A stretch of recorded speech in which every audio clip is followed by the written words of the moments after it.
right, here we go with episode 48 of Beers in the Lot, Stanley Cup edition. Guess what we talked about this episode? That's right, Jack Eichel. And yeah, Tampa won. But let's get to it. It's time for beers.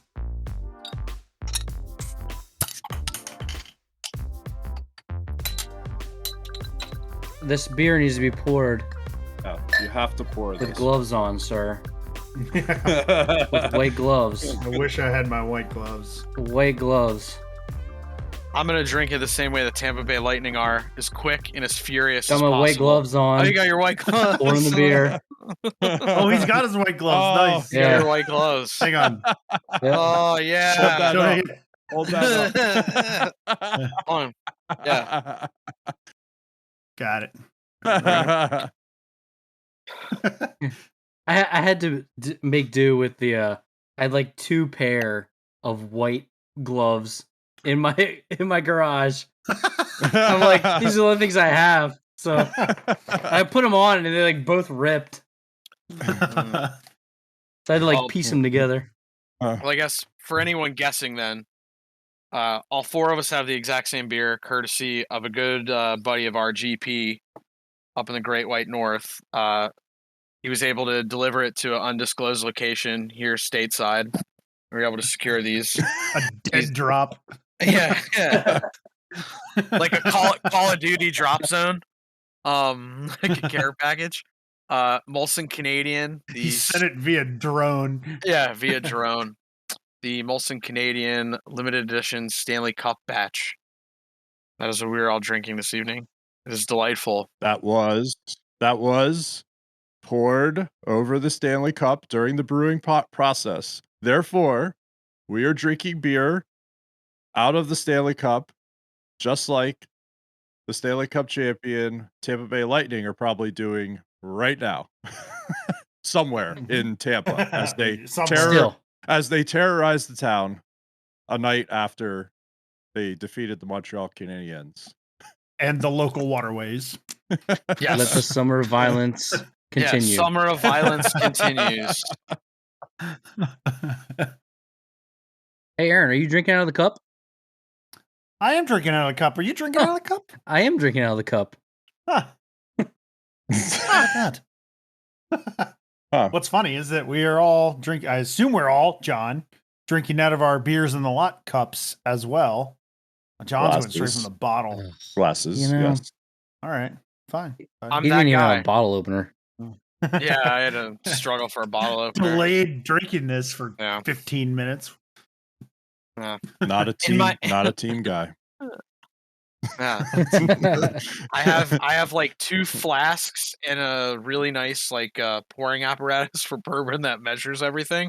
But for beer, like if it's not in a can, I have no way to drink it. I have to like scrounge for a bottle opener because I'm 6.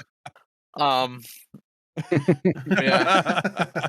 So, but anyway, anyone have any closing thoughts on the Stanley Cup Final from last night? Went about as expected, honestly. Thought the game was good. Game was a good game. Yeah, it was a good game. 1-0. That's good. Didn't want either team to win, but Yeah, I agree. it's over now. Let the summer begin. It doesn't work that way, Daniel. Maybe in the NBA, they could just take away championships and stuff. Just overturn them, yeah. Yeah, they overturn them years after, but they award trophies in the National Hockey League. I'm gonna audit all the missed calls from that game. I will say the salt is so real from the Montreal fans. And Ugh. you're hearing it all over the place. It's like, oh, it's 2 asterisk cups for them.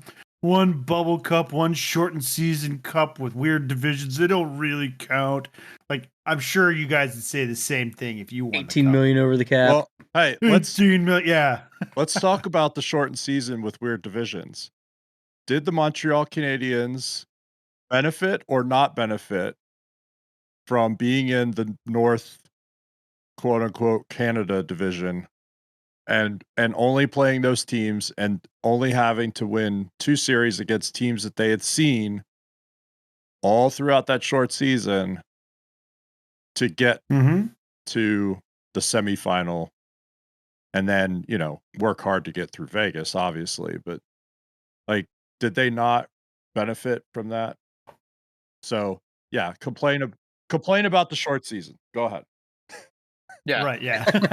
But no, they said that people were saying that at the beginning of the season when the divisions were unveiled. It's like, this means that Canada's going to have a free trip to the third round. Like, Right. they've been on a third round drought. I'm not sure how many years it is, but they had no trips to the finals in a very long time. Well, 05 when Carolina won it, that was at Edmonton. Vancouver, what year did Boston win the cup? 2011. They played Vancouver, so they've had sprinkles. But you know what though? Like, Montreal beat It's kind of a drought, though. three really. I mean, You know what they that's- did? But Montreal still, at the end of the day, beat 3 really good teams to get to the cup. Like, you could say whatever you want. They play in a Canadian division, blah blah blah. They still had to get out of it. But I would also say, Tampa going back to back. These were 2 really hard seasons. Say whatever you want about them being short, etc. Like, you heard all the stuff that happened with players in the bubble where they just weren't happy, and it was just total Groundhog Day. So like mentally, a lot of the guys kind of checked out to some extent. And then this year with all the, the weird travel schedule, kind of the home requirements where they really wanted you to, do your part, stay indoors, all that stuff. And then even playoffs, a lot of the same stuff. So I kind of, everyone's going to say it was easy and they're $18 million over the cap. So what? But I would argue these 2 Stanley Cups are really hard to win. A lot harder than a normal season, minus, the tax of the, extra 30 some games you would play in the regular season. Mentally, I think it was a lot tougher to stay checked in and locked in that entire time, especially Tampa this year. Like, they won a cup in the bubble. Like, they probably were going to go to the playoffs, but to be that focused throughout, and I think they were more dominant this year than they were last year in the playoffs in general. The only team that I really agree. gave them a run was the Islanders. Was it? They're 14-0 the game after losing. Like, that's unbeatable. If you win every time that you lose, like you win the next game after you lose one, you're going to win a cup. I mean, the only way that you lose in that situation, if you're going to win every time that you've lost the game previous, the only way is for you to lose game 1. And so if you win game 1 and you keep that unbeaten after a loss record, then you win the cup. I think that's all it is to it. So you want Easy Aaron, formula, right? Aaron, I figured out how Aaron's gonna coach. We're gonna lose game 1, but then win every game after, vice versa. And then we're gonna let the team do everything else, but we're gonna touch the puck at the last second and score when the team makes a mistake. All right, I figured out your strategy. If it wins the game, it's the winning strategy, and it was better than your opponents. Anyway. Gosh, I digress. Yeah, I digress. Exactly. Remove the senator from West Virginia, please. I don't think. You're out of order, sir. Yeah. I don't think you could asterisk them. I mean, every team going into both seasons, they all had the same opportunity to win the cup. I mean, they all had the same amount of games. They played different opponents. Yeah, I mean, you might say that it was a weaker division, but I mean, it was a division that had McDavid and had Toronto with that stacked stable, and I mean, I don't think you can asterisk them at all. I think it was definitely not. Yeah, I agree. I mean, the only possible argument for an asterisk on this cup is the salary cap thing. That's the only and that's still a stretch. I mean, it was already done. It's been said before. All the teams signed the same CBA. Like, anybody could have done this, but whatever, And multiple teams do it. And they do it. Yeah. And they did it in the season, not for the whole season for 2 players, but like for stretches of the season, they would put guys on LTIR if they were banged up, get them some rest, get them healed up, recapture some of that money. Like, this isn't, they all know what they're doing. They all have some sort of like salary cap specialist on staff in the hockey ops department. And they all know what the rules are and they all know what they're doing. So And complain John about mentioned it. Right, yeah. And John mentioned it a couple podcasts ago where Vegas had to play with some guys with a shortened bench because of cap issues. Yeah. Like, that's a team that's not managing their cap properly, whereas Tampa Bay is doing it the right way. So everybody's following the same rules. It shouldn't be an argument. Oh, and the other thing Tampa too, still had to win. yeah, They still Tampa had to still win to has to get win. in without those guys. And also say whatever the hell you want. They got in that spot and then they came back. I mean, Yeah. Can't complain about that. Yeah. Tyler Johnson for Tampa and Corey Perry were both on the waiver / taxi squad list multiple times this year due to salary cap reasons. If any team, had an issue with it, they could have not only, picked those guys up or, do it themselves. Vegas, unfortunately, I think they had more issues with injury because they couldn't bring guys up due to max contracts. They are in a cap pickle, yes, but it's a little different than the long-term IR solution that Tampa found because they're a little more light on contract deals. But Tampa too, like they're gonna have players come up in the next couple of years, and they drafted a lot of the guys that are on that roster too. That's the other thing. They drafted really well, and they developed players. John Cooper said it on the ice right after they got the cup and the guys were skating it around.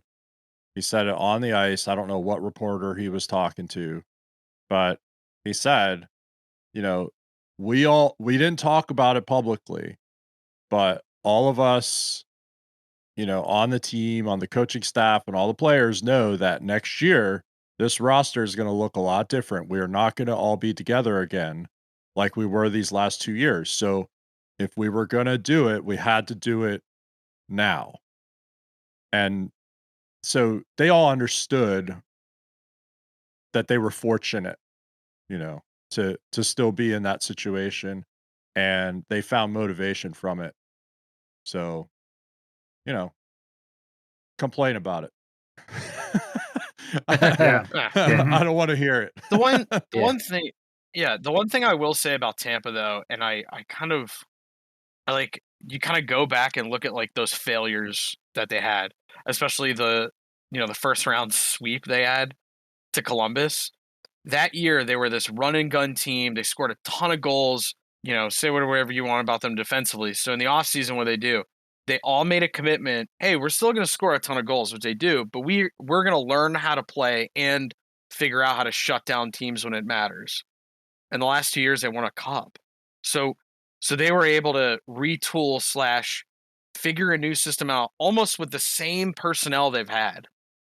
So it kind of makes you think some of those teams now that, I hate saying Edmonton, Toronto, Avalanche, I don't think they're in that conversation yet. Give them maybe 2 more years, and then you can kind of start pointing more fingers at the guys and the personnel and everything else. But that's a really good case study in taking what you have, retooling, and then adjusting for variables that you either can't control or stuff you can control. Because I don't think the Tampa Bay team of 2 and 3 years ago was going to win multiple 2-1 or 1-0 games, especially in elimination games. Game 7, I know Pittsburgh and the Caps took care of them when they went on to win their cups in Game 7s. I think there's a adversity aspect to that too, where I think championship caliber teams, they have to kind of go through that arc of, they're really good in not playoff situations, and then there's expectations going into playoffs, and then they face some adversity for several years, and then they break through, right? And you see it like in the NHL, you see it in baseball, you see it in basketball, you see it in all elite level sports, really, where you have to go through those walls to get to the other side and get your championships. Right. And part of it might be getting extremely close, but not Right. pulling it off. Right. Like you see that all the time. I mean, we just mentioned the Islanders earlier, right? Think about them. They were eliminated by Tampa the last 2 seasons, with Tampa going on to the Cup Final and winning, right? And they're that close, right? They're that close to the cup final, and they get eliminated by the eventual winner the last 2 years. You know, maybe there's some moves that they can make, or some things that they can look at and how they approach the game, or tactically, um, play the game that can help them get over that hump and, get past Tampa, or get past whatever that thing is that they just can't get to the final. I mean, you saw it with Tampa even. Like Tampa Tampa lost to Pittsburgh and to the Caps in a conference final. And with Pittsburgh, it was Bishop went down on the first play and they had to play Vasilevsky. But Vasilevsky has now turned into their just ridiculous Conn Smythe winning goaltender. I mean, he went from a backup to the guy, and I can't imagine that they'd have it any other way at this point. He also makes 10 million bucks. Well, yeah, he's not a backup anymore. Yeah, he also makes about 10. Yeah, maybe they needed to get to the conference final and have it get really close, and with the Caps at least to 7 games. I forget how many the Pens had him with, but 7. they Brian got Russ that got close. 2. We had 7 too. Yeah, it was 7. Right, Brian Russ got 2. So maybe they had to go 7 games in the conference final with 2 powerhouse teams in the East, and then they probably learned something from these things, and were like, hey, we got to get some different guys in, move some pieces around, change things up. Just like you said, you got to hit the adversity, and then you make your way. Did you guys see that thing about Killorn? How he broke his fibula, had a rod inserted into his leg. He skated warm-ups in Game 4. He wanted to play. Yeah. But another cool thing about that is that guy Colton came in for him, and he's the one who scored the game winner. Yeah. USA. Yeah. Really cool story. Yeah. And Matthew Joseph played pretty well when he came in too. He had a really good assist on that. Was it Fat Pat's goal? Patty Maroon's goal in one of the games. I forget which one.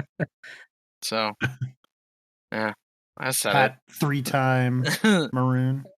Yeah. I mean, it was funny in all the pictures. He was holding up 3, and the other guys were holding up 2. Yeah. I saw him like do some sponsorship for like some shave company. Part of me wanted to see him do something for the Pens, because there's gonna be a photo floating around the next couple of days with pee-pee pants. So whatever. But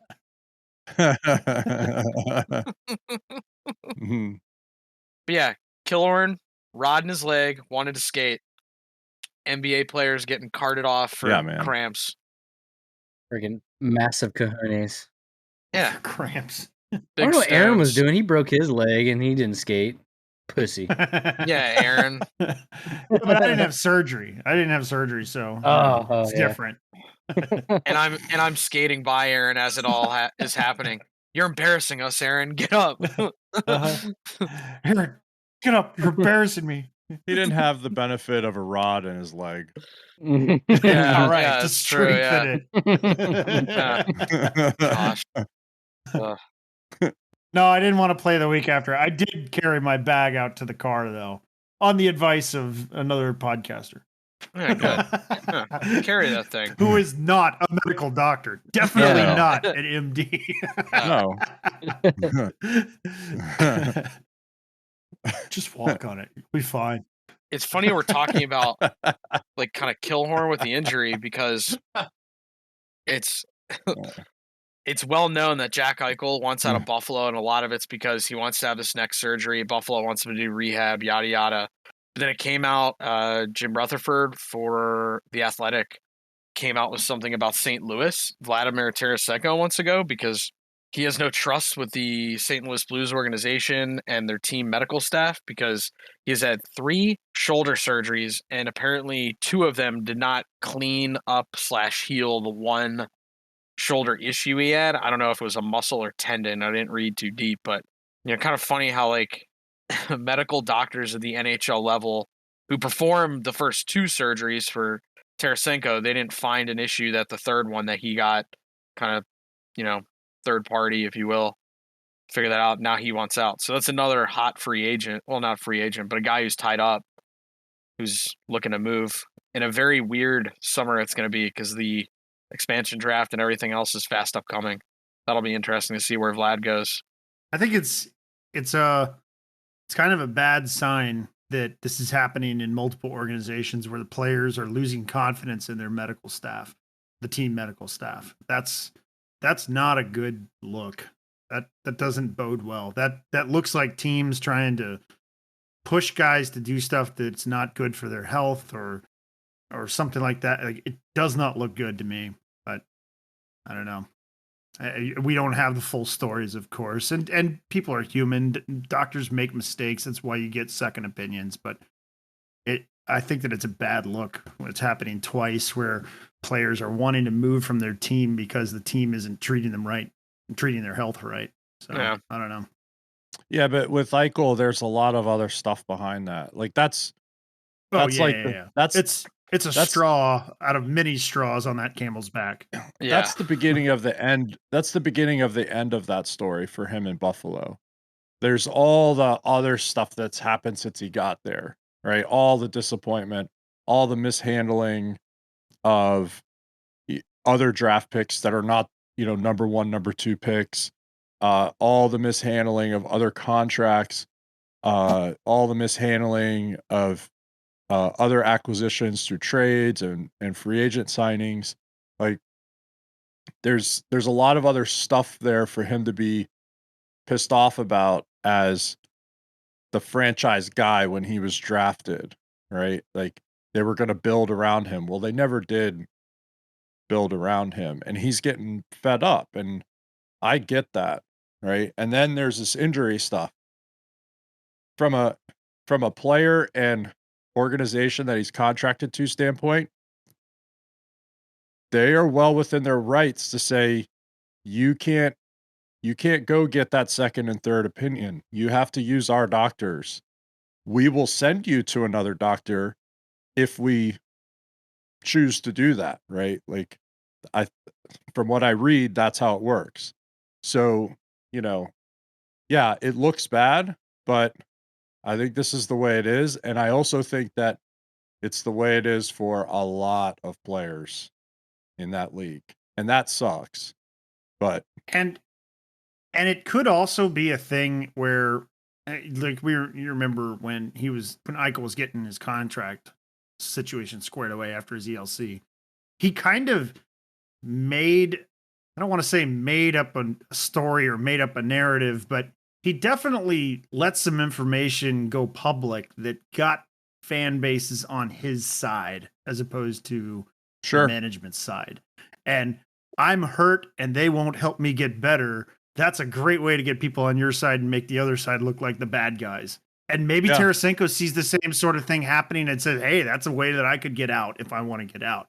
So, I mean, who knows? It could just be something along those lines too. Not that I'm downplaying injuries for either of them, but Tarasenko has a history too. He's not the most durable player. He's had multiple injuries over the last few seasons, and he's missed a lot of time. He's missed playoff time. Like, so he's actually been really injured if he's missing playoff time, right? So people could say whatever they want. Like, he could say whatever he's saying now. All you have to do is go look at newspaper articles from the last, 4 or 5 years, and he's missed time because he's not as durable as, maybe people think, or he's trying to make it out to be. Who knows? And as much as we don't want to say, guys can lose playing time or roster spots to injury, it absolutely happens, and you can. If you're not available and someone else is, and they contribute and they play well, that's the way it goes sometimes. Yeah, you get Wally pipped.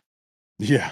And I know the one thing with Eichel, it's not, I don't know why they're bringing it up more. Apparently the surgery Eichel wants, they've done it in other sports. I feel like it's like swimming and tennis and something else. So it's somewhat, I wouldn't say experimental because it's past that stage, but it's a surgery that no athlete in an impact sport like MMA or football or hockey has done.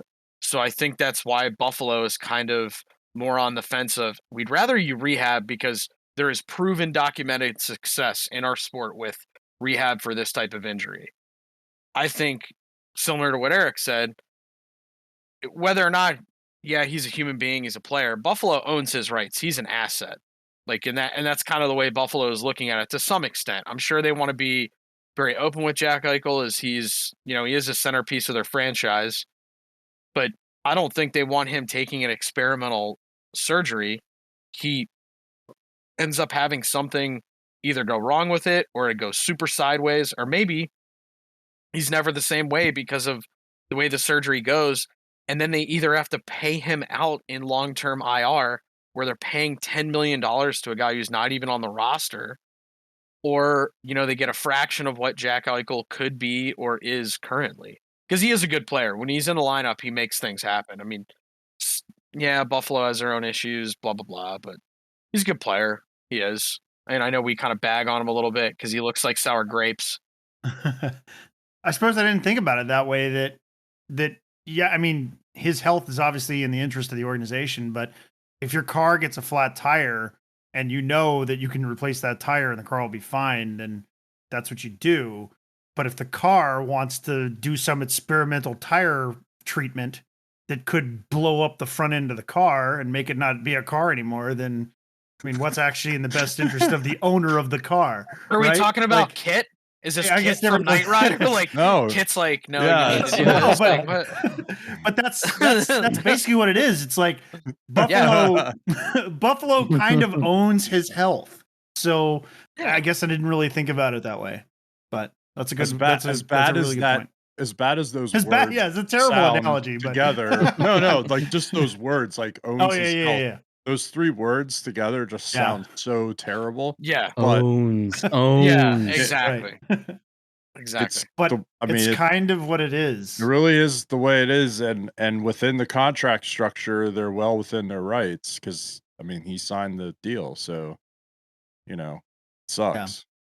So if he wants to do something that could jeopardize his health, then that's not good for the org. So Right. they're going to be against that. Or So.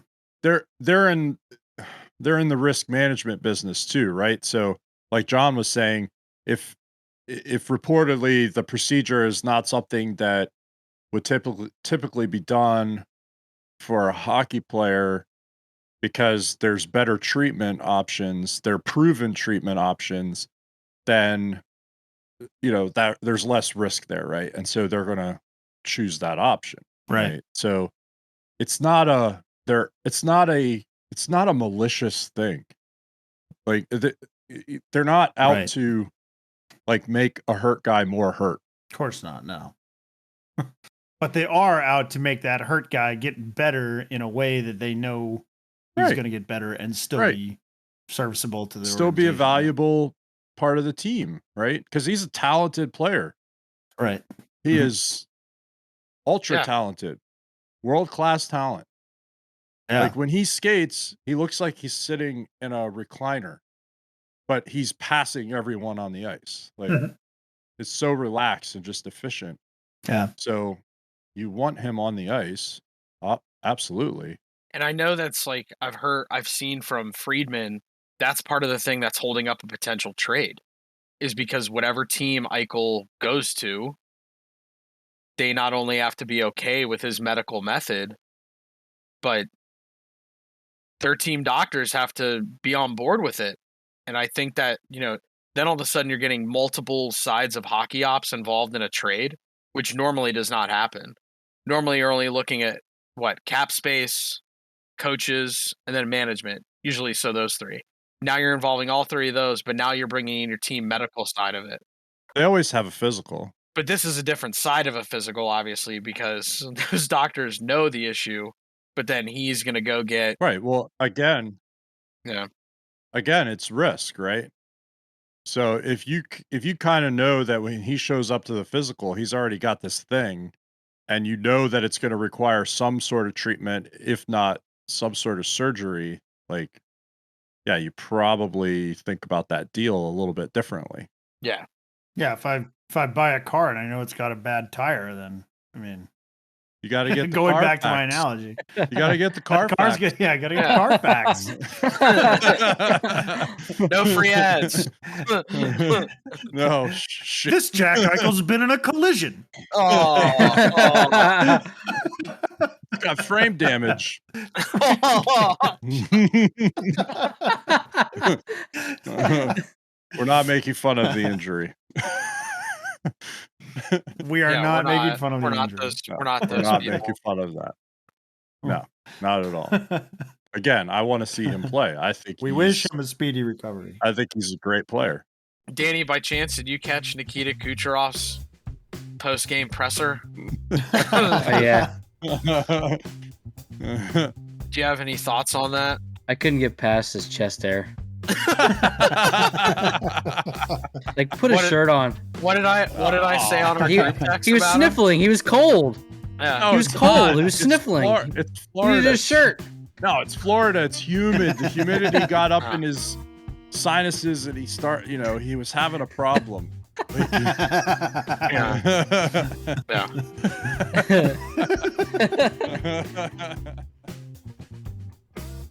So that'll do it for episode 48 and for the playoffs.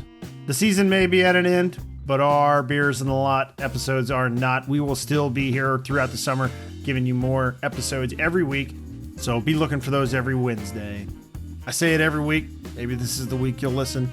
Come join us in Discord, beersinthelot.com/Discord, and tell us what you'd like to hear us talk about.